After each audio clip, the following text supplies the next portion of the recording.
오늘 요한계시록 23번째 시간입니다. 계시록 11장 1절 2절 말씀 한번 읽어보겠습니다. 또 내게 지팡이와 같은 갈대를 주며 말하기를 일어나서 하나님의 성전과 제단과 그 안에서 경배하는 자들을 측량하되 성전 바깥마당은 측량하지 말고 그냥 두라. 이것은 이방인에게 주었은즉 그들이 거룩한 성을 42달 동안 짓밟으리라. 자, 아멘.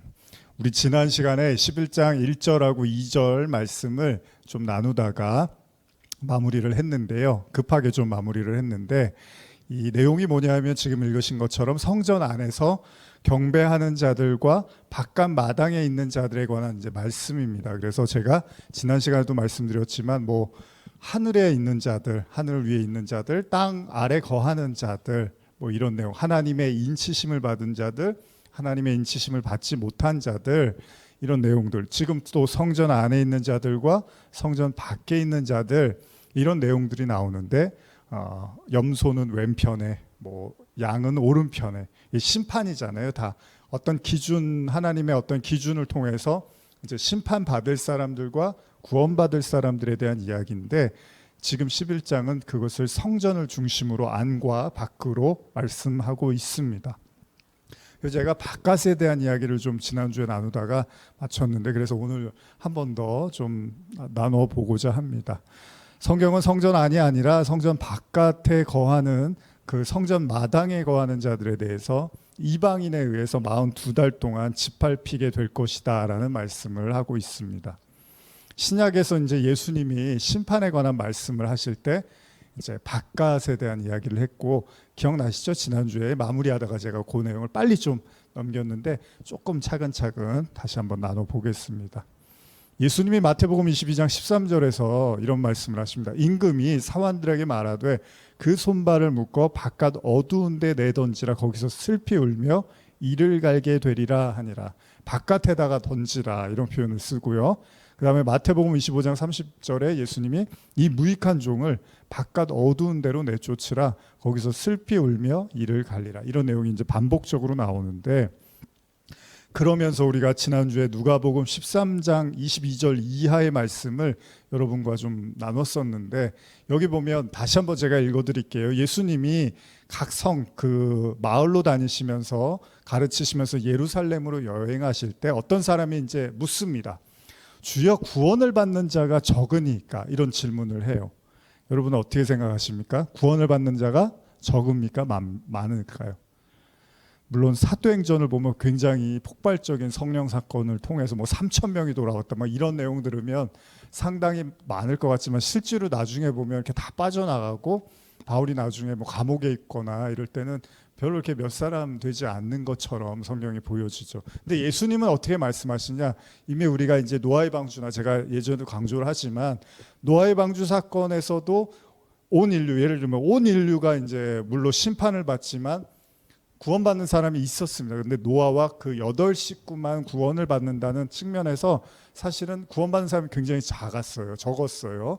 그리고 우리가 잘 아는 소돔과 고모라에서도 그 성읍이 멸망당할 때 실제로 구원받는 사람들은 거의 없었죠. 그래서 롯과 뭐 그의 식구 정도, 그의 처도 뒤돌아보다가 소금 기둥이 되고, 우리 이런 얘기들 잘 압니다. 예수님 뭐라고 말씀하실까요? 자, 구원받는 자가 적습니까? 이러니까 예수님이 좁은 문으로 들어가라, 이렇게 말씀하세요. 그 얘기는 뭐예요? 적다라는 얘기잖아요. 좁은 문으로 가라는 거. 예전에 제가 어렸을 때, 뭐 저 이제 중학교 이럴 때 뭐 학력 평가, 뭐 이게 수능 전에 보면 그 시험 보고 이러면은 막, 뭐 지금도 같은 얘기지만 이제 뭐 경쟁률, 입시 경쟁률 같은 거 놓고서 막 진짜 몇 대 몇 대 1, 뭐 1대1 하면은 쉽게 들어가는 거지만 뭐 10대1, 뭐 20대1 이러면 들어가기가 굉장히 어렵다는 얘기잖아요. 지금도 이제 마찬가지겠지만 뭐 회사 입사를 하는 것도 그렇고 모든 게 다 그런 경쟁력이 있는 거잖아요. 그러니까 예수님도 그런데 좁은 문으로 가라고 해요. 물론 이것은 경쟁의 의미는 아닙니다. 다른 사람하고 경쟁해 갖고 그 중에서 1등, 2등만 구원하겠다, 그런 얘기가 아니고요. 우리가 잘못 오해하면 그게 이제 율법주의로 전략할 수 있는 건데, 내가 다른 사람보다 나면 구원을 받는 게 아니라 예수님이 말씀하시는 그 구원의 길이라는 것 자체가 원래 좁다라는 거예요. 그래서 아무나 쉽게, 구원은 누구나 받을 수 있지만, 제가 항상 말씀드리지만 구원은 누구나 받을 수 있지만 아무나 받는 거는 아니라는 거예요. 그러니까 누구나 예수님을 믿을 수는 있지만 아무나 예수님을 믿고 구원받는 건 아니라는 거죠. 그건 뭐냐 하면 그 구원의 길이 매우 협소하고 좁아서 실제로 다른 본문에서는 뭐라 그럽니까? 찾는 이가 적다, 거의 없다라고 얘기를 한단 말이에요. 그래서 제가 이제 예전에 그런 설교 영상 같은 거, 짧은 영상 올릴 때 뭐라고 했냐면, 오늘날 이렇게 교회, 이제 물론 기독교 국가거나 아니면 종교의 자유가 있는 나라에서는 뭐 교회 다니는 사람들, 성도들이 많으니까 그거 보면은 뭐 예수님 믿고 천국 가는 게 그렇게 어렵지 않은 것 같잖아요. 그러나 또 그렇지 않은 나라에서는 정말 어렵습니다. 예수님 믿고 그냥 목숨을 걸고 믿어야 되는 거예요. 그래서 얼마 전에 제가 TV 기독교 방송 보다가 이제 광고 같은 거 나오는데 우편물 하나가 배달이 됐어요. 그러니까 기독교를 믿지 못하는 그런 나라에서 이제 예수님을 믿으려고 하니까 뭐 총알 같은 걸 이렇게 보면, 너 어느 총으로, 내가 어느 총알로 널 쏠까, 뭐 이런 이제 우편물을 받는 거예요. 예수님을 믿으려면 그냥 가족들이 다 목숨을 내놓고 믿어야 되는, 그래서 이제 그들을 도웁시다, 뭐 그런 광고였어요. 우리가 그냥 종교 자유가 허락된 나라에서는 뭐 예수님 믿고 구원하는 게 너무나 편할 것처럼 보이지만 예수님은 그렇게 말씀하시지 않습니다. 항상 제가 하는 말씀이지만, 이 말씀 지금 누구한테 하는 거예요? 하나님을 믿는 사람들 핍박하는 국가에서 지금 예수님이 이런 말씀을 하십니까? 예수님은 하나님의 아들이에요. 하나님을 믿는 사람들한테 와갖고 좁은 문으로 가라고 이렇게 말씀을 하고 계세요. 그러니까 그 얘기는 뭐예요? 엄청 좁은 문이라는 거예요. 그러니까 여러분들만큼은, 최소한 제가 이렇게 말씀을 듣는 여러분들만큼은 구원이 굉장히 만만하고 쉽고 당연한 것처럼 생각하시지는 않았으면 좋겠어요. 예수님은 그렇게 말씀하신 적이 없고, 또 우리가 사도행전에 보면, 제가 지금 몇 장 몇 절은 잘 기억이 안 나지만 하나님 나라에 들어가기까지 얼마나 많은 그 고난이 뒤따르는지 그런 이야기들을 분명히 말을 하고 있다는 겁니다. 어쨌든 간에 예수님이 말씀하십니다. 좁은 문으로 들어가기를 힘쓰라. 내가 너희에게 이르노니 들어가기를 구하여도 못하는 자가 많으니라. 집주인이 일어나 문을 한 번 닫은 후에 너희가 밖에 서서 문을 두드리며 주여 열어주소서 하면 그가 대답하여 이르되 나는 너희가 어디서 온지 알지 못하노라 하리니 그때 너희가 말하되 우리는 주 앞에서 먹고 마셨으며 주는 또한 우리를 길거리에서 가르치셨나이다. 우리가 주 앞에서 먹고 놀았고요, 주님이 우리를 길거리에서 가르쳤습니다. 분명히 그러면 예수님이 함께 있었다는 얘기잖아요. 없었는데 지금 뭐 허상을 보고서 망상으로 예수님이 있었다고 착각하고 말하는 게 아니잖아요. 근데 예수님이 뭐라 하냐면 그가 너희에게 말하여 이르되 나는 너희가 어디서 왔는지 알지 못하노라. 행악하는 모든 자들아 나를 떠나가라. 그러면서 여기서 너희가 아브라함과 이삭과 야곱과 모든 선지자는 하나님 나라에 있고 오직 너희는 밖에 쫓겨난 것을 볼 때 거기서 슬피 울며 이를 갈리라. 이런 말씀을 하시는 거예요. 분명히 그들은 같이 있었다고 하는데 예수님은 모른다고 하는 거예요. 이게 무서운 거예요. 항상 성경은 항상 나는 같이 있었다고 생각했는데 예수님은 그게 아니었던 거예요. 이 말씀이 이제 나중에 이렇게 마무리가 돼요. 누가복음 13장 29절 30절 보시면 사람들이 동서남북으로부터 와서 하나님 나라의 잔치에 참여하리니, 하나님 나라 잔치 구원이잖아요. 보라 나중된 자로서 먼저 될 자도 있고 먼저 된 자로서 나중될 자도 있느니라. 여러분들 잘 아시는 말씀이죠. 먼저 될 자가 나중되고, 실제로 그렇잖아요. 저도 이제 중학교 때 이제 교회 다니기 시작했는데 뭐 교회에서 임원하고 굉장히 신앙심이 좋은 것 같은 사람들이 나중에 뭐 대학 들어가고 청년 되고 그 이후 성인이 돼서 꼭 믿음을 지키는 게 아니잖아요. 또 반대로 저처럼 이제 초짜 교회 한 번도 가본 적이 없어서 친구 쫓아서 레슬링 좋아갖고 친구랑 레슬링 얘기하다가 교회 쫓아갔는데 또 이렇게 목사가 되기도 한단 말이죠. 뭐 젊은 시절에 믿음이 되게 뜨거웠고 뭐 학생 때 정말 불같은 신앙이었고, 근데 지금 와서는 안 그런 사람들 많잖아요. 지금 뭐 젊은이들, 학생들 이제 교회 많이 다 떠난다고 지금 우리가 그 걱정 근심하고 있잖아요. 그러니까 그런 믿음들을 계속 유지한다는 게 쉬운 일이 아닌데, 어쨌든 간에 예수님이 그런 거예요. 이게 무슨 의미입니까? 그러니까 유대인들을 향해서 예수님이 너희들이 굉장히 불같은 신앙이 있다고, 근데 그게 나중에 아무것도 아닌 게 될 수도 있을 거야. 오히려 너희들이 무시하고 죄인이라고 손가락질했던 그들, 그 세리하고 함부로 대했던 여인들 있잖아요. 그들이 오히려 진짜 믿음이 될 거야. 죄인들이 진짜 믿음으로 승화될 수 있어. 이런 말씀을 하시는 거예요. 어쨌든 간에 이 사람들은 자기는 주님과 함께 했다고 이야기를 해요. 그래서 길거리에 대한 이제 이야기를 하면서 제가 지난주에 씨 뿌리는 자의 비유를 좀 나눴죠. 그래서 누가복음 8장 5절에 보시면 씨를 뿌리는 자가 그 씨를 뿌리러 나가서 뿌릴새 덜어는 길가에 떨어짐에 밟히며 공중에 새들이 먹어버렸고, 이제 요 내용이에요. 자, 길가에 떨어졌어요. 씨를 뿌렸는데 그 씨가 길가에 떨어졌어요. 자, 그러면 이 길가에 떨어진 이 씨, 그 씨가 어떻게 됐냐 하니까 밟히고 공중에 새들이 와서 쪼아 먹었다라고 이야기를 해요. 예를 들면 돌밭이나 가시떨기나 좋은 밭 이런 예도 있어요, 성경에. 근데 먼저 길가에 대한 언급을 하셨어요. 그리고 이게 뭐였죠? 하나님 나라에 대한 비유라고 말씀을 하세요. 정확하게 이건 하나님 나라에 대한 말씀이다라고 예수님 말씀하셨어요. 그래서 예수님이 이제 이런 말씀하시니까 제자들이 잘 모르겠는 거예요. 이게 무슨 얘기입니까? 예수님 그랬더니 이제 설명을 해주세요. 누가복음 8장 11절 이하. 이 비유는 이러하니라. 씨는 하나님의 말씀, 이제 말씀이에요. 이제 알았어요. 길가에 떨어진 건 말씀이라는 거예요. 길가에 있다는 것은 말씀을 들은 자니, 길가에 있다는 거는 말씀을 들은 사람이라는 거예요. 그런데 그 말씀을 들었는데 이에 마귀가 가서 그들이 믿어 구원을 얻지 못하게 하려고. 자, 마귀의 역할은 뭐예요? 여러분과 저를 어떻게든 구원을 얻지 못하게 하려고 한대요. 마귀는 딱 한 가지 분명한 목적을 갖고 있다는 거예요. 뭐예요? 저와 여러분들이 구원을 받지 못하게. 근데 구원을 하나님이 택하셨다며요. 창세전부터 하나님이 택하신 자들을 반드시 구원하신다며요. 부르시면 후회가 없다며요. 그러면 그걸 하나님이 그렇게 택하셨는데 마귀가 그걸 바꿀 수 있을까요? 그건 아니겠죠. 그럼 뭐예요? 여러분들이 살아있는 동안 계속해서 구원받을 수 없는, 구원받지 못하는, 구원을 얻지 못하는 사람으로 스스로를 인식하게끔 만든다는 거죠. 물론 이게 이제 그러면 죄 회개할 필요 없는 거 아니에요? 우리 원래부터 구원받을 그런 얘기가 아니고요. 여러분들에게 마귀가 와서 계속해서 구원의 길을, 장벽을 놓고 가로막아서, 쉽게 말할게요. 우리가 예수를 믿고 회개해야지 구원받는 거잖아요. 그걸 못하게 한다는 거예요.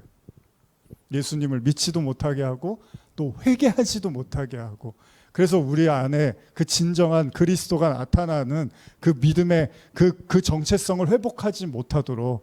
그러니까 이걸 잘못 들으면은 예수님이 너희들 구원받지 못했어. 유대인들에게 그랬잖아요. 너희 하나님이 없어. 너희 안에 사랑이 없어. 말씀이 없어. 그럼 그게 그들을 구원받지 못했다는 그 마귀가 하는 말, 그게 아니라 회개를 해야 되는데 회개를 못하게 만드는. 그러니까 역으로 보면 뭐예요? 유대인들한테 이미 나는 구원받았는데요. 내가 왜 회개가 필요해요? 하나님 말씀 나보다 더 잘하는 사람 있으면 나와보라 그래요. 이렇게 자만하고 교만하게 만들어서 아예 회개할 기회도 얻지 못하게 만든다는 겁니다. 그래서 그 말씀을 마음밭에 빼앗는 것이라고 해요. 자, 현대어로 제가 8장 12절 한번 더 읽어드릴게요. 씨가 길바닥에 떨어졌다는 것은 말씀을 듣기는 하였으나 그 마음이 길바닥같이 굳어져 있어 곧 마귀가 와서 말씀을 빼앗아 가기 때문에 믿지도 못하고 구원받지도 못하는 사람들을 두고 하는 말이다. 그렇습니다. 길가에서 주님의 가르침을 받았다고 하는 사람들은 뭐예요?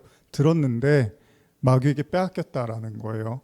자, 그리고 이런 씨는 밟혔다 혹은 공중의 새들에게 먹혔다 이렇게 표현을 하고 있는데요. 자, 이들에게 하나님의 나라의 문이 이제 열리지 않는다는 거예요. 다시 말하면 누가복음 13장의 본문으로 돌아가 보면 결국 주님께서 길가에서 배움을 받았다고 자부하는 사람들은 실상은 말씀을 깨닫지를 못했다는 얘기입니다. 그러니까 말씀을 듣기는 했는데 여러 가지로 우리가 해석할 수 있지만 결과적으로는 그 말씀의 진짜 의미는 알지 못했다는 얘기로 보는 게 가장 이렇게 명확해지겠죠. 말씀을 들었는데 그게 무슨 말씀인지를 제대로 이해하지 못하고 자기가 원하는, 자기가 생각하는 방식으로 이해했다는 거잖아요. 그러니까 와서 우리는 주님하고 같이 배웠어요. 근데 주님은 내가 언제 그렇게 가르쳤어? 내가 언제 그런 말했어? 이렇게 된 거예요. 여러분, 학교에서 공부하다 보면 그 선생님이 가르쳤는데 딴 엉뚱한 소리 하는 아이들 있잖아요, 학생들. 그때 선생님이 그때 이거 말씀하실 때 그렇게 얘기하신 거 아니에요? 야, 내가 언제 그렇게 얘기했어? 이런 우리도 그런 경험 해본 적 있잖아요. 그게 뭐예요? 그러니까 자기 생각이 너무 명확하고 강한 사람은 다른 사람들의 얘기가 들어오지를 않는단 말이에요. 그러다 보니까 이게 아닌데 다른 얘기를 해줬는데 완전히 다르게 이해하는 경우도 있단 말이죠. 결과적으로는 길가에 떨어졌다라는 것은 그 안으로 들어오지 못한, 그러니까 이제 뭐 우리가 잘 하는 표현, 복음의 그 말씀의 어떤 의미, 그 말씀의 진짜 내용을 알지 못하고 소위 껍데기, 그 곁가지로만 이제 말씀을 배운 사람들에 대한 이야기라고도 할 수 있다는 겁니다. 그래서 그들은 이제 밖에 쫓겨나는 거예요. 아니 그 자체가 이미 쫓겨난 삶을 사는 거예요. 그러니까 말씀을 여러분과 제가 깊이 묵상하고 배우고 깨달아야 되는 이유가 여기 있는 거잖아요. 그러니까 여러분 오늘날도 많은 사람들이 신앙생활을 하고 있어요. 지금 이 시간에도. 그렇죠? 근데 중요한 건 뭐예요? 그 말씀을 길바닥으로 이해해버리고 그 말씀을 껍데기로 이해하고 신앙생활하면 그 자체가 이미 성전 밖에 있는 거예요. 교회 안에서 저 교회 안에서 예배 드렸어요. 제가 제일 먼저 나와서 새벽 예배 불 켜고 제가 에어컨도 켜고 추울 때는 와갖고 난방기 켜고 제가 제일 먼저 교회 안에서 예배 드렸는데 무슨 말씀, 그게 아니라 그런 걸 얘기하는 게 아니라 말씀을 제대로 이해를 하지 못하고, 근데 이해도 그냥 그 머리가 명석하고 똑똑해야지 이해하고 그런 얘기가 아닙니다. 그걸 내 말씀으로 소화하고 승화해서 내 안에서 그게 말씀이 진짜 양식이 되게끔 그걸 제대로 깨달은 사람이 그게 안에 성전 안에 있는 자들인 거잖아요. 근데 밖에 있는 자들은 아무리 들었는데 자기 방식으로 그냥 껍데기로 그냥 소위 수박 겉핥기식으로 말씀을 이해했다라는 거잖아요. 그래서 우리가 얼마 전에 그 고린도전서 이야기 나누면서 우상의 재물 나눌 때 뭐라 그럽니까? 바울이 그냥 우상의 재물을 먹고 안 먹고는 그게 중요한 게 아니야. 뭐 먹는 거 가지고서 그런 거 갖고 문제 삼을 필요가 없어. 예를 들면 그런 얘기를 했는데, 그런데 여전히 그 율법에 그 가로막혀서 그거 먹으면 큰일 나고 뭐 저주받고 재수가 없고 뭔가 하나님으로부터 버림받을 것처럼 두려워서 평생 그렇게 떠는 사람들도 있는 거잖아요. 그 자체가 이미 하나님의 말씀을 잘 이해를 못하고 있는 거잖아요. 그러니까 신앙생활을 굉장히 열심히 하고 있는데 격가지로 하고 있는 거예요. 길거리에서 하고 있는 거예요. 성전 밖에서 하고 있는 신앙이 되고 있다는 겁니다. 그래서 말씀하는 거고 우리가 말씀을 봐야 되는 이유입니다. 마태복음 5장 13절, 너희는 세상의 소금이니 소금이 만일 그 맛을 잃으면 무엇으로 짜게 하리요? 후에는 아무 쓸데없어 다만 밖에 버려져 사람에게 밟힐 뿐이니라. 성경에 보면은 이제 피 이런 거 먹지 말라고 한단 말이에요. 근데 사도행전 나와서도 나중에 율법을 정리할 때 이제 피와 관련된 뭐 이렇게 그런 거 먹지 말자 뭐 이런 얘기가 나온단 말이에요.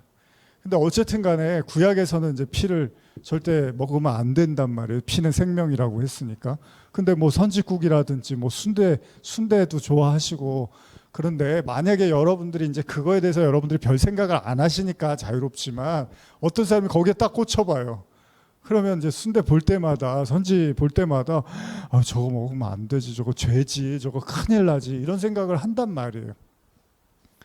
근데 이미 이제 신약으로 넘어와서 그런 이제 율법에 대해서 이미 어느 정도 자유함을 이제 알았단 말이에요. 깨달았단 말이에요. 근데도 여전히 거기에 갇혀갖고 내가 그걸 안 먹는 게 거룩한 거고 그런 생각을 하면 나중에 이제 베드로가 그 보자기 환상 있잖아요. 그 고넬료의 환상 우리 나눌 때 이제 베드로의 환상도 나오잖아요. 그런 것처럼 나 부정한 거 먹은 적이 없는데요.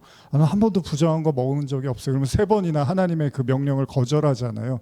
내가 깨끗하게 한 걸 네가 왜 부정하다고 하냐? 그러면서 먹으라고 자꾸 그런단 말이에요. 근데 베드로가 마지막까지 거절을 하고 거부를 해요. 그게 무슨 말씀입니까?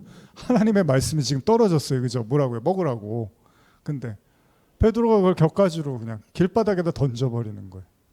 먹으라고 했는데 못 먹겠는데요. 안 되는데요. 저는 먹은 적이 없는데요. 말씀에 그렇게 써 있잖아요.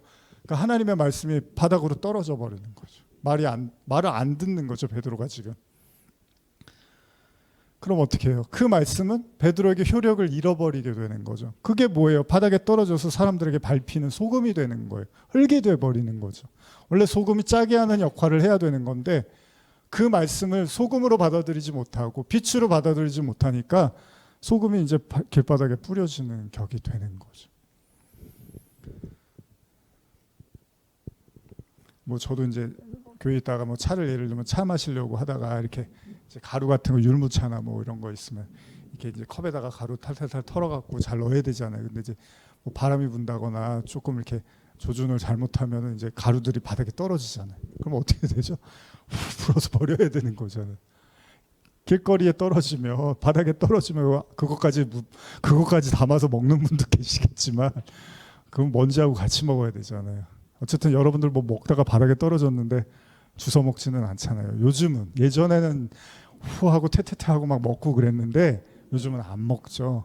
똑같이 하나님의 말씀도 내가 그거를 말씀으로 내가 받아들여서 소화하고 순종하면 그게 이제 내 말씀이 되는 거지만 베드로처럼 그거는 말씀 아닙니다 하고 잘못된 겁니다. 율법 그렇게 안 써 있습니다. 이래버리면 말씀이 격가지로 떨어져 버리는 거예요. 그러면 이제 마귀들이 와서 다 가져간다고 하는 거죠. 가져간다라는 것도 뭐예요?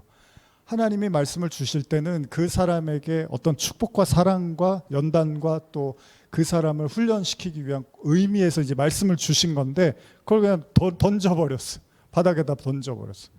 그럼 그 축복까지도 날아가 버리는 거라는 거죠. 그 복도 못 누리는 거예요. 결국은 예수님은 뭐라 그래요? 이제 그렇게 해서 그 말씀이 계속 그런 식으로 격가지로 흘러들어가고 말씀의 본질과 핵심을 잃어버린 채 신앙생활한 자들은 결국은 밖에 나가서 슬피 울며 이를 갈게 될 거다라고 말씀을 하시는 거죠. 자, 어쨌든 계시록 11장은 이제 성전 제단과 그리고 그 안에서 경배하는 자들을 측량하고 또 성전 바깥 마당은 측량하지 말고 그냥 두라고 말씀하십니다. 그것은 이방인들에게 주었은즉 그들이 거룩한 성을 42달 동안 짓밟을 거라고 이야기합니다. 자, 한번 주석을 좀 제가 여러분과 나눠보고 싶은데요. 여기서 성전 바깥 마당을 42달 동안 짓밟을 거다 이런 표현을 하는데 3년 반이죠. 예수님의 공생의 의미도 있지만 또 여러 가지 의미가 있어서 여러분과 한번 읽어드리겠습니다. 거룩한 성에 대한 두 가지 견해가 있다. 첫째, 혹자는 성 혹은 유대인을 지칭한다고 하고요. 두 번째는 혹자는 교회를 가리킨다고 주장한다. 두 가지 견해 중 후자가 타당하다. 이제 주석의 내용은 그렇습니다. 이는 예수 그리스도에게 충성된 그리스도인 공동체는 핍박받을 것임을 시사한다. 자, 한편 42달은 다니엘서 7장과 9장을 반영한 것으로서 본서내에 1260일 여러분, 그게 42달이고 그게 3년 반입니다. 같은 얘기입니다. 그리고 그거를 다르게 한때, 두때, 반때 이렇게 표현하기도 해요.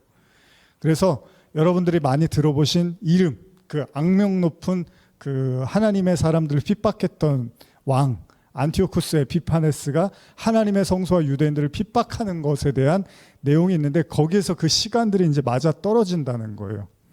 그래서 하나님의 성소와 유대인들을 핍박하는 것에 대한 내용들, 그래서 그 거룩한 성에 대한 박해, 두 증인이 예언하는 때, 뭐 여자를 광야에서 보호하시는 때, 짐승이 자신의 권세를 행하도록 허락하신 때, 이런 게 다 한때, 두때, 반때 이런 내용들이 계시록에서 반복적으로 나타나고 우리가 이미 봐왔고요. 또 앞으로 보게 됩니다. 이런 사실은 42달 이 교회에 대한 짐승을 핍박하는 기간임과 동시에 하나님께서 자신의 백성을 보호하시는 기간임을 또한 시사한다고 해요. 이때 나타나는 하나님의 보호는 결코 고난과 죽임을 당하지 않게 하신다는 것이 아니라 하나님의 교회를 붙들어 주신다는 거예요. 그러니까 고난도 당하고 어려움도 오겠지만 동시에 하나님이 붙잡아 주신다는 의미도 있다는 겁니다. 실제로 역사적으로 안티오코스 에피파네스 4세, 이 기원전 175년부터요. 그리고 사망한 164년까지 셀류코스 제국이라고 해서 시리아 왕국이라고 합니다.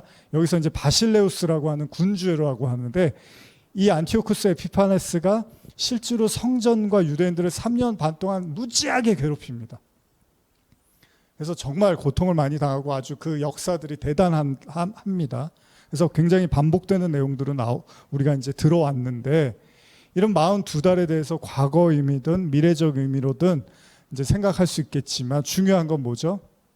예수님의 말씀을 통해서 언급하신 것처럼요. 진짜 믿음을 갖지 못한 자들에게는 계속해서 영적 전쟁이 존재할 수밖에 없다는 거예요. 무슨 얘기냐면 성전 밖에 있는 자들은 측량하지 말라고 했잖아요. 근데 거기서는 짓밟힘을 당한다고 했잖아요. 그러니까 이거를 그러면 성전 밖에 있는 자들은 이제 구원 못 받으니까 끝. 그게 아니라 이제 현재적 우리에게 적용한다면 아직 우리가 그 성전 안에 거하는 자들이 되지 못했을 때, 여전히 그 바깥마당에 거하는 자들일 때, 그래서 우리가 이제 어른들이 기도하실 때 교회 저기 마당발만 밟고 교회 문지방만 들락달락하는 신앙 되지 말게 해달라는 게 그런 얘기잖아요. 근데 이거를 이제 좀 더 성전이라든지 그리고 성막의 관점에서 놓고 보면 뭐죠? 지난 시간에 얼핏 제가 잠깐 나눴지만은 성전 안에, 성소 안에 지성소, 성소와 지성소가 있잖아요. 그러니까 거기에 이제 하나님의 임재는 지성소에 있단 말이에요. 그러면 하나님을 진짜 만나는 건 지성소까지 가는 거잖아요. 이제 그런 의미로 접근해 가면 그 신앙이 정말 살아계신 하나님의 임재와 그 만남 속에 거하는 것이 아니라 그 바깥 마당에서, 그러니까 하나님의 임재까지 가지 못한 그 상태에서의 신앙으로도 이해할 수 있다는 겁니다. 어쨌든 간에 이 과정에서 반드시 영적 전쟁이 불가피하다는 거예요. 그냥 쉽게 그냥 한순간에 성전 안에서 경배하고 찬송하는 자가 되는 게 아니라, 그래서 우리 사도행전에 보면은 그 성전 미문에서 안진뱅이 이야기가 나오잖아요. 그게 이제 그냥 몸이 좀 불편했던 사람이 사도들이 성령 받고 재수가 좋아서 만나서 일어났다, 그런 얘기를 하는 게 아니라, 그러니까 제가 그때도 설교를 했고 요즘 이제 제 설교 채널에서 사도행전 나가고 있잖아요. 한번 시간 되시면 또 다시 들어보셨으면 좋겠어요. 그 사람도 결국은 일어날 수 없는, 움직일 수 없는 사람이었어요. 그래서 이제 구걸을 해야 되는 신세였는데, 그 구걸도 이제 은과 금, 율법이기도 해요. 그걸 이제 그렇게도 우리가 생각할 수 있어요. 그래서 율법적 어떤 노력, 그걸 이제 구걸할 수밖에 없는 자였는데, 사도들을 만나서 은혜로 이제 담숨에 일으켜서 그가 춤을 추면서 이제 성전 안으로 들어가는 내용이 나오죠. 그런 것들이 몸이 아픈 사람이 예수님 그 사도들 만나서 기적 경험하고 성전 들어갔네, 축하합니다, 이런 얘기가 아니라 모든 인간이 성전 안에 들어갈 수 있는 자격이 없는 사람들이래요. 그래서 그 앞에까지는 가는데 그 안에 들어갈 수 있는 은혜를 못 누리는 자가 이제 그 그리스도의 복음으로 말미암아 그 안에 들어가는 이야기를 하는 거고, 그 얘기가 요한복음 5장에 38년 된 병자 이야기로도 또 나오는 거죠. 거기는 또 그 베데스다 연못에 베데스다 연못에 그 아버지의 집 은혜 이런 표현이, 이런 내용이 있는 거잖아요. 근데 거기서 그냥 38년 동안 이제 어떻게 보면 나면서부터 못 움직이는데 예수님이 찾아가 주시고 일으켜서 이제 내 자리를 들고 가라. 그래서 스타우로스라는 표현, 그러니까 일어나서 똑바로 서다, 이런 개념으로도 이해할 수 있는 거죠. 진리로 이제 말씀으로 이제 서게 되는 상태. 그러니까 다 마찬가지입니다. 그 안에 들어가는 과정까지는 아무런 문제 없이, 어려움 없이 들어가는 게 아니라 많은 어려움과 환란이 뒤따르겠지만 결국은 그 과정들을 통해서 이제 성전 안에 들어가는 과정들이라고도 생각할 수 있다는 거죠. 한번 3절에서 5절 읽어볼까요? 계시록 11장 3절에서 5절입니다. 시작. 내가 나의 두 증인에게 권세를 주리니 그들이 굵은 베옷을 입고 1260일을 예언하리라. 그들은 이 땅의 주 앞에 서 있는 두 감람나무와 두 촛대니 만일 누구든지 그를 해하고자 하면 그들의 입에서 불이 나와서 그들의 원수를 삼켜버릴 것이요 누구든지 그를 해하고자 하면 반드시 그와 같이 죽임을 당하리라. 자, 이방인에 의해서 성전 바깥마당이 42달 동안 무참히 짓밟힐 때 하나님은 두 증인을 통해서 1260일, 즉 42달 동안 굵은 베옷을 입고 예언하게 하시겠다고 합니다. 그리고 이들은 권세를 받은 자로서 성경은 이들을 뭐라고 하냐면 두 감람나무와 두 촛대라고 이야기를 해요. 감람나무가 뭔지 아시죠? 올리브 나무입니다. 올리브 나무. 올리브는 성경에서 뭘 상징하죠? 기름은 성령을 상징하죠. 성령. 그리고 두 촛대가 등장을 합니다. 이 두 증인과 관련해서 에녹과 엘리야, 혹은 모세와 엘리야, 혹은 앞으로 나타나게 될 미래의 어떤 예언자들, 혹은 교회 안에 유대교 그리스도인과 이방인 그리스도인, 그리고 베드로와 바울, 이렇게 보는 여러 가지 견해들이 있어요. 이 두 증인이 누구냐? 도대체 누구냐? 그런 견해들이 있는데 또 단순히 이 두 증인을 숫자적 개념으로만 보는 게 아니라, 그러니까 진짜 두 명이다 이게 아니라 1260일도 상징적 의미로 우리가 받아들이고 있잖아요. 그러면 이 두 증인도 그 어려움의 때에 말씀을 전하게 될 교회의 증인이라고 또 보는 견해들도 있습니다. 근데 중요한 사실은요, 두 증인이 갖고 있는 그 성경적 의미를 생각해 보면요, 구약이나 신약에서 무언가를 증언하고 입증할 때 항상 몇 사람을 보내냐 하면 두 사람 이상을 보낸단 말이죠. 그런 관점에서 생각해 본다면 이제 진짜 하나님의 뜻을 가지고 이제 증거하는 거예요. 전하는 거예요. 그런 관점에서 예수님도 이제 뭐라 그러죠? 예수님이 혼자라고 얘기를 안 하세요. 항상 아버지가 내 안에 있어. 나는 아버지의 말을 전하러 왔어. 아버지와 아들, 이런 표현을 많이 한단 말이에요. 그러니까 예수님의 공생의 기간 누누이 자신과 아버지가 하나고 그 안에 내 안에 아버지가 계셔. 이런 이제 아버지를 증언하러 왔다라는 말씀 많이 하시는데, 그럼 이제 예수님이 가셨어요. 승천하셨어요. 그 다음은 뭐죠? 그 다음에 이제 성령이 오셨죠. 근데 성령이 오셔서 어떻게 해요? 사람을 붙잡잖아요. 제자들을 붙잡고 사도로, 이제 성령 사건을 통해서 사도로 만드시잖아요. 그런 관점에서 보면 성령과 그걸 다른 표현으로 뭐냐면 신부라고도 말을 하죠. 그러니까 성령이 붙들림 받은 자, 이렇게 보시면 돼요. 성령께서 임해서, 예수님도 그러잖아요. 성령이 내게 임하셨으니, 그러면서 이제 그 이사야 말씀을 하신단 말이에요. 뭐 가난한 자들을 부욕케 하고, 억누른 자를 자유케 하고, 뭐 눈먼 자를 눈뜨게 하고, 뭐 이런 말씀을 하신단 말이에요. 그러니까 그 이제 예수님이 가시고 성령이 누군가에게 붙들림 받아서 그 성령과 함께 사역하는 자, 그런 개념으로 이해할 수 있어요. 그거를 계시록에서는 성령과 신부라고 표현을 합니다. 다시 말하면 예수 그리스도를 남편으로 여기면서 성령에 의해서 그 성령의 말씀을 증거하는 자들을, 그 성도들을 이제 두 증인으로 이해할 수 있다는 거예요. 그래서 계시록 마지막 장 22장에서 이런 표현이 나오는데, 예전에 한때 굉장히 자주 제가 읽었던 말씀인데 한번 찾아보겠습니다. 계시록 22장 16절 17절입니다. 시작. 나 예수는 교회들을 위하여 내 사자를 보내어 이것들을 너희에게 증언하게 하였노라. 나는 다윗의 뿌리요 자손이니 곧 광명한 새벽별이라 하시더라. 성령과 신부가 말씀하시기를 오라 하시는도다. 듣는 자도 오라 할 것이요 목마른 자도 올 것이요 또 원하는 자는 값없이 생명수를 받으라 하시더라. 자, 이 말씀을 현재적 의미로 보면 어떻죠? 자, 성령과 신부가 말씀하시기를. 그래서 제가 방금 설명드렸죠. 성령에 사로잡힌 자들이 바로 신부란 말이에요. 그리스도를 기다리는, 남편된 신랑으로서 기다리는 신부, 그들 안에 성령이 계시고, 그래서 10처녀에 비유해서 5처녀, 슬기로운 5처녀가 뭘 가지고 있어요? 기름은 뭐죠?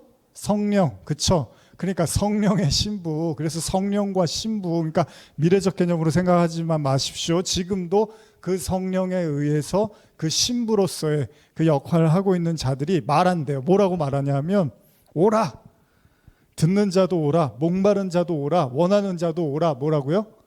값없이 생명수를 받으라. 이 메시지를 던진다는 거예요. 공짜로 복음을 준다는 거예요. 나눈다는 거예요. 복음은 공짜죠, 당연히. 오라, 값없이 생명수를 받아라, 목마른 자도 와라, 이렇게 이야기를 한다는 거예요. 자, 어쨌든 간에 두 증인, 대충 감이 오시죠, 여러분? 그러니까 사도들도 어떤 의미에서 이제 두 증인의 역할을 한 거고, 이제 사도들 이후에 이제 계속해서 그 성령이 계속 역사를 관통하고, 지금까지 성령이 계시잖아요. 성령이 계세요, 안 계세요? 성령은 역사를 관통하고 여기까지 계시잖아요. 창세기 1장에서부터 하나님의 영이 수면 위를 운행하시더라. 그 성령이, 하나님의 영이 지금 이 순간까지도 역사를 관통해서 계속 존재하시면, 성령이 그냥 성령으로만 존재하는 게 아니라 사람을 통해서 말하게 하신단 말이에요. 그게 사도들이었고 제자들이었고 그 다음, 그래서 오늘날 우리에게도 그 성령을 통해서 증거케 하신다는 거예요. 근데 이 내용을 이제 스가랴를 통해서 조금 살펴보려고 하는데, 스가랴서 4장 1절에서 4절인데 한번 찾아보실까요? 오랜만에 스가랴서는 잘 안 보시죠? 한번 찾아보겠습니다. 스가랴서 4장 1절에서 4절입니다.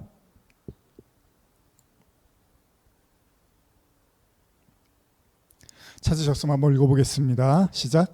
내게 말하던 천사가 다시 와서 나를 깨우니 마치 자는 사람이 잠에서 깨어난 것 같더라. 그가 내게 묻되 내가 무엇을 보느냐?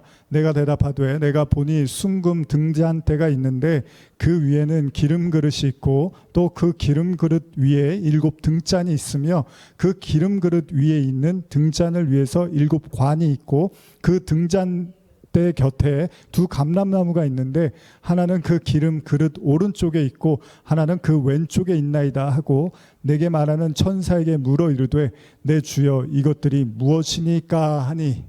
좀 복잡하지만 어쨌든 읽으셨어요. 여기서도 스가랴는 천사를 통해서 이제 뭔가를 봤어요. 근데 그게 뭐였냐면 지금 읽으신 건데 순금 등잔대 그리고 그 곁에 있는 2 감람나무. 실제로 저도 예전에 감람나무 꿈을 꿨습니다. 그래서 되게 신기했어요. 감람나무라는 그런 꿈을 내가 이게 무슨 얘기지 했는데 나중에 그게 이제 하나님의 영을 상징하고 성령을 상징한다는 거. 감람나무는 하나님을 상징합니다. 성경에서.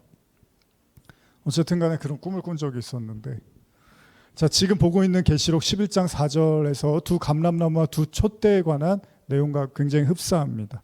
스가랴가 천사한테 묻습니다. 도대체 이게 무엇이냐고. 한번 읽어볼까요? 5절 6절입니다. 시작. 내게 말하는 천사가 대답하여 이르되 내가 이것들이 무엇인지 알지 못하느냐 하므로 내가 대답하되 내 주여 내가 알지 못하나이다 하니 그가 내게 대답하여 이르되 여호와께서 스룹바벨에게 하신 말씀이 이러하니라.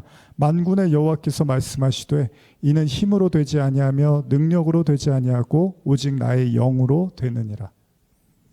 이게 뭐냐고 물어보니까 갑자기 힘으로 되는 게 아니라 영으로 되는 거 이런 말을 하고 있어요. 여기서 천사가 오직 하나님의 영으로만 가능하다 뭐 이런 얘기를 해요. 근데 이 이야기가 스가랴의 질문을 깨닫기 위해서 오직 하나님의 영으로만 깨달을 수 있어 이렇게도 해석할 수 있잖아요. 그런데 사실 다른 의미로 보면 이 감람나무와 촛대가 바로 하나님의 영과 관련된 얘기다라고 이해할 수도 있다는 거예요. 그러니까 스가랴가 본 순금 등잔대와 2 감람나무는 하나님의 영에 대한 이야기다라고 해석할 수도 있다는 겁니다. 이 감람나무와 관련된 궁금증을 풀기 위해서 스가랴는 질문을 합니다. 또다시 4장 11절 한번 이하 읽어볼까요? 14절까지인데요. 시작. 내가 그에게 물어 이르되 등잔대 좌우에 2 감람나무는 무슨 뜻이니까 하고 다시 그에게 물어 이르되 금 기름을 흘리는 2 금관 옆에 있는 이 감람나무 2가지는 무슨 뜻이니까 하니 그가 내게 대답하여 이르되 내가 이것이 무엇인지 알지 못하느냐 하는지라. 내가 대답하되 내 주여 알지 못하나이다 하니 이르되 이는 기름 부음 받은 자 둘이니 온 세상의 주 앞에 서 있는 자니라 하더라. 그렇죠? 아까 내용이 틀리지 않았죠. 제가 말씀드린 게 하나님의 영으로만 된다 그랬는데 한 번 더 물어보니까 이는 기름 부음 받은 자 둘이니 온 세상의 주 앞에 서 있는 자니라 하더라. 현대로 읽어드릴게요. 저 등잔 7개는 온 세상을 휘둘러 보시는 여호와의 눈을 가리킵니다. 여기서 내가 말을 꺼내어 그에게 물었다. 저 등잔대 오른쪽과 왼쪽에 있는 2 올리브 나무는 무엇을 의미합니까? 내가 그에게 또다시 물었다. 등잔 속으로 기름을 데워주는 저 2개의 금대룡 곁에 있는 올리브나무 2가지는 무엇을 의미합니까? 그가 입을 열어 내게 말하였다. 이것들이 무엇을 의미하는지 정말로 모르십니까? 모르십니까? 모릅니다. 내 주여. 그가 설명하였다. 그것들은 기름 부음 받은 2 사람으로서 온 세상의 주인이신 여호와 앞에 서서 섬기는 사람들을 가리킵니다. 자, 그러면 이 2 증인, 2 감람나무에 대해서도 이들이 바로 그리스도의 성령을 받은 신부들이라고도 볼 수 있다는 거예요. 다시 말하면 사도들처럼 성령을 통해서 거듭난 주님의 종들, 그리고 그 말씀을 증거하는 자들을 총칭해서 2 증인으로 묘사하고 있다고 볼 수 있다는 겁니다. 충분히 그렇게 이해할 수 있다는 거예요. 다시 말하면 예수님 때도 그랬지만요. 예수님이 진리의 말씀을 전하십니다. 어떻게 되죠? 당시 종교 지도자들이 온갖 방법을 동원해서 예수님을 모욕하고 비난하고 비방하고 엄청난 핍박을 하잖아요.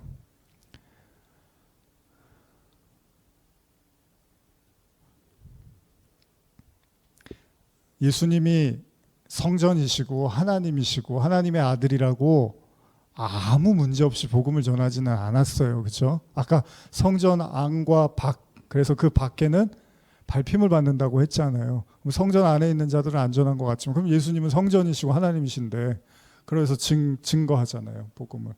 근데 얼마나 예수님이 짓밟히십니까? 그런 노래도 있잖아요. 짓밟힌 장미꽃처럼 나를 위해 죽으셨네, 나의 주. 증인으로서 예수님이 누구를 위해서? 잃어버린 영혼들을 위해서. 잃어버린 영혼이라는 건 뭐예요? 아직 그 성전 안에 들어가지 못한 자들인 거잖아요. 아직 구원받지 못한 자들을 위해서 예수님이 어떻게 보면 그 성전 밖에서 복음을 전하시면서 밟힘을 당하는 거예요. 그렇게도 우리가 이해할 수 있는 거잖아요. 그 복음서의 관점에서 보면 예수님 당시에는, 근데 마찬가지로 이후에 제자들이 성령을 받았어요. 자, 성령을 받았다는 건 이미 이제 하나님의 사람이 됐다는, 인치심을 받았다는 거잖아요. 그리고 나서 어떻게 해요? 인치심 받고 이제 끝났다. 나 산에 올라가서 나 별장 하나 짓고서 그냥 죽을 때까지 살아야지. 나 구원받았는데 뭐 아쉬울 게 뭐가 있어? 그게 아니에요. 또 어디? 그 유대인들 가운데서 여전히 핍박과 비난과 죽음이 그 항상 도사리고 있는 거기에 가서 또 복음을 전한단 말이에요. 모질게 또 고난받고, 그쵸? 그래도 복음을 전해요. 무슨 말이에요? 항상 주님의 잃어버린 영혼들이 있고 그 영혼들이 아직 성숙하지 못하고 진리의 그 하나님의 성전, 소위 말하는 그 골방이라고도 하죠. 우리가 그 골방이 뭐죠? 지성소란 말이에요. 하나님의 그 골방에서 기도하라는 게 조용히 방에 들어가서 기도라는 의미로만 우리가 이해하는 게 아니라 이제 진짜 하나님의 얼굴을 구하는 그 하나님의 임재를 상징한단 말이에요. 어쨌든 간에 그 하나님의 임재, 그리스도의 피로 말미암아 성소에 들어갈 담력을 아직 얻지 못해서 여전히 그 성전 바깥마당, 소위 말하는 그 말씀도 그 껍데기로만 알고 있고 여전히 잘못된 말씀에 사단의 어떤 그 계략과 그 거짓말에 넘어가서 소위 그 마귀의 그 어떤 가르침에, 거짓 가르침에 여전히 짓밟힘 당하고 있는 그들을 향해서 또 간단 말이에요. 복음을 전하러 누군가. 근데 그게 수월하지 않아요. 말씀 전한다고 항상 모든 게 다 이렇게 따라오는 게 아니란 말이에요. 편안함과 안락함과 모든 물질적인 게 다 따라오는 게 아니란 말이에요. 그 정도 하나님 은혜 깨닫고 구원받아서 그 말씀 전하면 하나님이 좀 리무진이라도 하나 이렇게 탁 태워갖고 다니면서 밥도 마주 스테이크만 먹게 해주고, 천국에서 누릴 걸 여기서 좀 누리게 해주시면 좋잖아요. 근데 안 그래요. 되게 힘들게 복음 전한단 말이에요. 외롭고 누가 알아주지도 않고. 근데 그렇게 전한단 말이에요. 그게 무슨 얘기입니까? 모세가 왜 그 왕의 자리에 있다가 그걸 다 내던지고서 그 히브리인들을 위해서 광야로 이제 쫓긴 바 되고 결국 거기서 이제 지도자로서 다시 이스라엘 백성들을 출애굽시키잖아요. 이게 예수님 얘기 모형이잖아요. 예수님의 하늘의 존재가 땅으로 내려와서 성육신하셔서 이 땅에 있는 모든 고난을 같이 받으시고 그들 속에서 이제 복음을 전하는 거. 이게 이제 성육신이고 이게 바로 하나님의 사랑이라고 하는 거라는 거죠. 왕의 신분인데 그냥 그 소위 그런 푸대접을 받는 거죠. 왜요? 그 성전 바깥들 마당에서 짓밟히고 있는 여전히 하나님의 복음과 말씀을 제대로 이해하지 못하고 깨닫지 못하고 구원에 대해서 갈망조차도 없는 그 잃어버린 영혼들을 위해서 거기를 간단 말이에요. 그게 두 증인이 하는 일이라는 거죠. 근데 그들이 무슨 메시지를 전하냐면 굵은 베옷을 상징하는 그 회개의 메시지. 그러니까 다시 말하면 다른 거 없어요. 회개해라, 회개해라. 이 말씀을 전한다는 거예요. 축복합니다, 사랑합니다, 잘 될 거예요, 문제 없을 거예요. 이런 메시지를 전하는 게 아니라 회개해라, 회개해라, 돌이켜라, 돌아와라, 제발 좀 하나님께 나와라. 이런 메시지를 전할 거라는 거예요. 그런 의미에서 예수님의 공생애를 연상케 하는 42달이나 이 42달이 여러 가지 의미지만 예수님의 3년 반을 이야기도 하잖아요. 또 1260일은 이런 선상에서도 이해할 수 있다는 거예요.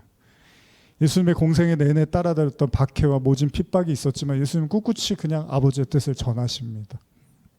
저도 말씀 전하고 준비하고 하는 과정에서 이게 눈에 보이는 핍박이 아니에요. 저희 어머니가 맨날 그런 말씀 가끔 하시는데 아프다고 많이 이제 좀 힘들어 하시는데, 그럴 때 자주 하시는 말씀에 내가 아픈 게 눈에 보이질 않으니까 사람들이 모른다고 이제 그런 얘기 하시는데, 근데 뭐 눈에 보이게 아픈 사람이 꼭 다 그런 건 아니잖아요.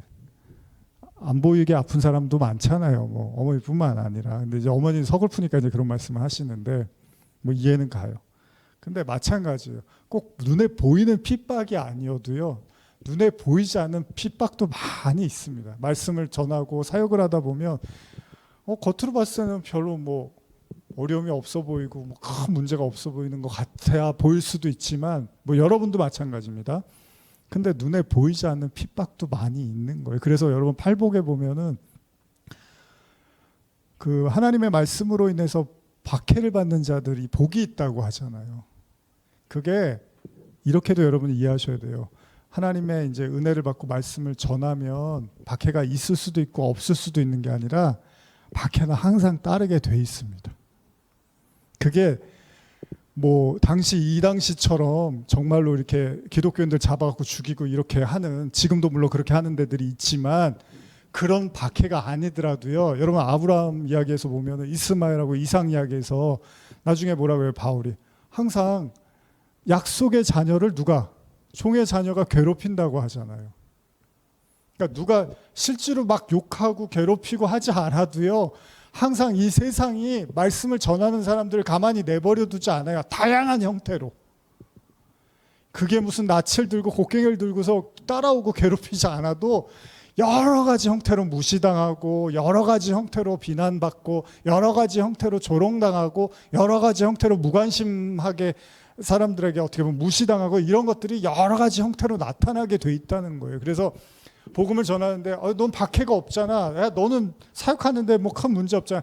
그게 아니라 진짜 하나님의 말씀, 그 성령에 사로잡혀서 복음을 전하면 여러 가지 형태의 그 박해는 따라오게 돼 있다는 거예요. 그래서 팔복에서 그 팔복은요, 그냥 어떤 사람한테 해당되고 해당 안 되고 이런 얘기가 아니라 하나님의 사람들, 구원의 사람들은 반드시 거쳐야 되는 말씀이고, 그게 복이에요. 그리고 복음이에요, 그게. 그러니까 여러분들도 진짜 여러분들이 성령에 사로잡혀서 성령의 이끄심을 받고 성령을 따라 말씀을 전하기 시작하면 다양한 형태의 핍박과 박해가 올 수밖에 없어요. 여러분 마귀들이 무슨 예수님도 시험을 하는데, 예수님이 사역을 공생애를 시작하려고 하는데 예수님한테 나타나서 3가지 시험을 한 게 마귀인데, 뭐 우리가 무슨 대단하다고, 뭐 구원받았다고 한들, 성령을 받았다고 한들, 그럼 우리한테는 뒷짐지고 아무것도 안 하고, 그런 일은 없습니다. 그게 여러분들이 뭐 옛날에 제가 개구리가 그 미지근한 물에 있으면 자기가 죽는지 모르다가 죽는다고 뭐 그런 얘기 있잖아요. 박해가 꼭 드러나는 박해가 아니라 보이지 않는 형태로 여러 가지로 계속 박해는 오게 돼 있어요. 근데 여러분과 제가 말씀과 성령을 의지하면 이제 그걸 이겨나가는 거죠, 세상에서. 그래서 이기고 이기더라. 그래서 세상을 이기는 믿음은 오로지 예수 그리스도를 믿는 믿음밖에 없어, 이런 얘기들을 하는 거예요. 그러니까 박해는 뒤따를 수밖에 없어요. 여러분들의 성령의 사람이라면, 여러분들이 진짜 하나님의 말씀을 따라가는 사람이라면 당연히 박해는 따라올 수밖에 없다는 겁니다. 어쨌든 간에 그 모진 박해에서 하나님은 2 증인을 세워서 복음을 증거하게 하고, 그게 우리 자신을 위한 것일 수도 있고 또 우리 자신이 그런 역할을 하기도 한다는 거예요. 계시록 11장 5절 한번 다시 읽어볼까요? 시작. 만일 누구든지 그들을 해하고자 하면 그들의 입에서 불이 나와서 그들의 원수를 삼켜버릴 것이요, 누구든지 그들을 해하고자 하면 반드시 그와 같이 죽임을 당하리라. 이제 요 내용을 하면서 마무리를 해야 될 것 같아요. 제가 6절 이하는 이제 다음 시간에 해야 될 것 같고, 요 부분만 좀 나누겠습니다. 주석을 좀 읽어드릴게요. 이 부분에 대해서. 본절은 하나님께서 예언자들을 보호하신 열왕기하 1장 10절과 예레미야 5장 14절을 반영한다. 불은 하나님의 심판을 상징하는 것으로서 2 증인들이 선포한 예언의 말씀을 암시한다. 하나님께서는 원수들이 2 증인을 해하려 할지라도 원수들의 손에서 2 증인을 보호하시고 말씀의 선포가 지속되게 하실 뿐만 아니라 2 증인의 입으로 선포하는 불과 같은 말씀을 통해서 그 원수들을 철저히 파멸시키신다. 우리는 이걸 믿는 거예요, 여러분. 저도 말씀을 전하면서 이걸 믿는 거예요. 언젠가는 결국 하나님의 손이 나타나고 하나님의 의가 나타나고 하나님의 심판과 재앙과 그들을 회개케 하는 하나님의 가르침들이 나타날 것을 믿으면서 듣든 안 듣든 보든 안 보든 관심이 있든 없든 간에 무시하든 안 하든 그냥 전하는 거예요. 그냥 이거 믿고 전하는 거죠. 무슨 뭐 제가 온라인으로 설교 올린다고 무슨 그 부귀 영화를 보려고 하는 건 아니잖아요. 무슨 뭐 구독자가 많아져서 뭐 조회수가 엄청나서 무슨 제가 뭐 골드 뭐라 그러죠 그거 뭐 그런 거 하나 받으려고 하는 게 아니란 말이에요. 뭐 그런 택도 없지만 그런 저기도 중요한 건 성령께서 붙들린 바 되면 제가 예전에 이제 요즘 산상수훈 설교 다시 나가고 있으니까 저도 이제 가끔 듣거든요. 제가 올린 설교들. 성막에 보면 이제 촛대가 있고 그다음 떡상이 있단 말이에요. 성전에 이제 들어가 보면 성소에 그리고 이제 지성소 있고 그래서 여기 분향단 있고 이제 촛대 있고 금촛대 있고 떡상 있고 이렇게 하는데 다 그게 뭐냐 하면 이제 떡은 말씀이잖아요. 하나님의 말씀. 그리고 촛불 등불도 그 기름을 대서 그것도 다 말씀이란 말이에요. 그 빛을 비춰줌으로써 말씀을 깨닫게 하는 거. 그러니까 제사장의 역할이 뭐예요? 그 안에서 그 떡이 끊어지지 않고 또 기름이 끊어지지 않게 해서 등불을 켜야 된단 말이에요. 그리고 분향단에서 이제 기도하는 거라 성도들의 기도라고 계시록에서 이야기하고 있잖아요. 그런 역할을 하는 거잖아요. 근데 그 목사만 그래야 되나요? 아니에요. 여러분 모두를 성도 신약에서 왕 같은 제사장이고 거룩한 나라라고 했으니까 여러분들도 진짜로 하나님의 자녀고 하나님으로 말미암아 은혜 받은 구원받은 자들이면 여러분도 마찬가지예요. 그 역할은 뭐예요? 항상 말씀을 보고 그 말씀을 깨우치고 그것으로 인해서 기도하는 거란 말이죠. 중보하는 거란 말이죠. 무슨 얘기냐면 하나님이 여러분 역사를 관통하는 성령의 그 하나님의 그 역사, 하나님의 은혜, 하나님의 그 뭐라 그러죠? 다스리심은 인간의 개인적 의지에 달려 있는 게 아닐 거 아니에요. 성령의 의지잖아요. 하나님의 의지잖아요. 우리 지난 주일에 우리 강사분 통해서 하나님이 이미 결단하신 거라며 창세 전에. 하나님의 의지로 인해서 그 성령이 역사를 관통해서 그 인간들을 통해서 말하게 하고 전하게 하시는 거면 소위 쉽게 말하면 제 안에도 그 성령이 역사하시면 제가 그거를 방해하고 누를 수 있겠냐는 거예요. 어느 정도는 제가 인위적인 인간적인 어떤 생각에 그럴 수 있겠지만 결국 성령께서 증거케 하시고 나타나게 하실 거라는 거예요. 왜? 하나님의 뜻과 영광을 위해서. 마찬가지로 지금 여기 주석의 내용처럼 하나님께서 원수들이 두 증인을 헤아려 한다 할지라도 원수들의 손에서 증인을 보호하실 거고 말씀의 선포가 지속되게 할 것뿐만 아니라 두 증인의 입으로 선포하는 불과 같은 말씀을 통해서 원수들을 철저하게 파멸시킬 거라고 주석에도 나와 있잖아요. 그러니까 이 불은 꺼트릴 수가 없는 거예요. 사람이. 성령의 불은 그래서 뭐라 그랬어요? 두 감람나무와 두 촛대. 제가 쉽게 설명드릴게요. 감람나무는 뭐예요? 기름이잖아요. 기름은 뭐예요? 불을 켜는 거잖아요. 불을 켜려면 뭐가 필요해요? 촛대가 필요하죠. 그거예요. 그거. 그러니까 우리는 촛대 같은 존재고 이 불이 이제 성령의 불이 우리에게 안착해서 그 빛을 그 말씀을 증거케 하는 거죠. 그건 누구도 막을 수 있는 게 아니라는 거예요. 하나님의 의지를 어떻게 꺾어요, 인간이. 그래서 오직 나의 신으로만 된다. 아까 그러잖아요, 스가랴서에서. 이거는 하나님의 영으로만 되는 거야.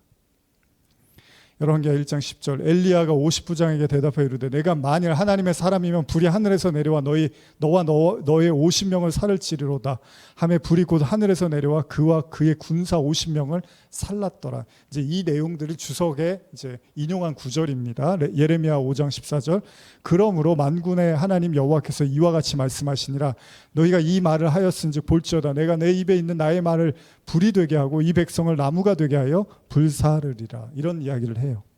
어떤 의미에서요, 여러분? 이제 정리할게요. 하나님께서는 아직 온전한 신앙으로 자라지 못한 사람들, 그러니까 성전 밖의 마당에서 이방인들에 의해서 짓밟힐 수밖에 없는 이들 향해서 은혜를 끊지 않으신다는 거예요. 계속 전하게 하시는 거예요. 왜요? 왜 그렇죠? 여러분도 한때는 올챙이였잖아요. 처음부터 개구리가 아니었잖아요. 개구리가 올챙이 쪽 생각 못하면 그건 제대로 된 개구리가 아니잖아요. 우리도 처음부터 성전 안에 있었던 자들이 아니란 말이죠. 물론 그것도 우리가 생각해 봐야겠지만 우리도 언제는 성전 밖에서 헤매고 있는 자들이었잖아요. 그러나 하나님은 그 성전 밖에서 헤매고 있는 그들을 향해서도 그 성전 안에뿐만 아니라 밖에서라도 계속해서 복음을 전하게 하시고 듣게 하신다는 거죠. 결국 그 메시지는 회개입니다. 회개가 참 중요한 거예요, 여러분. 너무 뻔한 얘기처럼 들리실 수 있지만 사실은 회개가 진정한 회개하고 구원을 받는 거잖아요. 믿음으로 말미암아 회개하고 구원받는 거잖아요. 그러니까 회개가 중요한 메시지고 계시록은 대부분 회개의 메시지입니다. 그리고 또 한 가지 말씀드리는 건 여러분들이 그 성령의 말씀에 따라 성령의 이끄심을 따라 살 때 다가오는 그 박해와 핍박을 여러분들이 지금도 잘 견디고 있고 또 싸우고 이겨나가는 중이라고 생각을 합니다. 그러니까 눈에 보이는 것만 핍박이 아니에요, 여러분. 여러분들이 살면서 어렵고 힘들게 했던 많은 사건, 사람들, 일들 이런 모든 것들도 어떤 의미에서 여러분들이 충분히 핍박이 될 수 있습니다. 그러나 좌절하지 마시고 여러분들 안에 성령께서 하나님께서 함께 하시면 그 하나님이 여러분들을 끌고 가는 거지 여러분들이 하나님을 끌고 가는 게 절대 아니라는 거예요. 그래서 어떨 때는 의외로 여러분들이 힘을 빼면 오히려 일이 더 순탄해질 수도 있습니다. 여러분들이 힘을 좀 빼고 제가 이제 지난주에 결석 이런 거 했다 그랬잖아요. 결석이 생겨갖고 이제 좀 고생을 하다가 병원에 갔더니 이제 엑스레이를 찍고 초음파를 하고 나중에 이제 그 석쇠라 그러나요?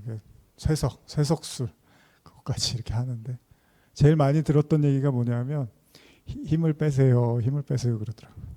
초음파 할 때도 이제 꾹꾹 누르니까 제가 배에 힘이 들어가니까 또 쇠석술 할 때도 이제 옆을 땅땅 때리거든요. 기계로. 힘을 빼야 되는 거죠. 근데 이제 한 가지 재밌었던 게 이제 그 신장하고 이제 콩팥으로 이렇게 내리는 요관이라고 하죠. 거기 이제 돌이 큰 게 이제 좀 껴 있었는데 쇠석술하는데 되게 아파요. 왜냐하면 그냥도 아픈 상태인데 거기를 어떤 기계로 계속 때리는 거거든. 한 30분 정도. 그러니까 막 번쩍번쩍해요. 한 번 때릴 때마다 한 2, 3초 단위로 한 번씩 때리거든요. 굉장히 많이 때려요. 지난번에는 굉장히 아팠어요. 잘 깨지지를 않아서 깨지긴 깨졌는데 큰 것들이 남아 있어서 한 30분 내내 계속 아팠는데 희한하게 이번에는 이제 30분 아프겠구나 그래서 이제 헤드셋을 딱 꼽아주고서 이제 음악이 나와요. 정신을 딴 데로 돌리기 위해서. 근데 막 몸이 번쩍번쩍 움직여요. 아프니까. 근데 한 5분 정도 됐는데 갑자기 이렇게 편안해지더라고요. 몸이. 잘 깨진 거죠. 막고 있었던 데가 딱 깨지니까 갑자기 이렇게 몸이 편안해지더라고요.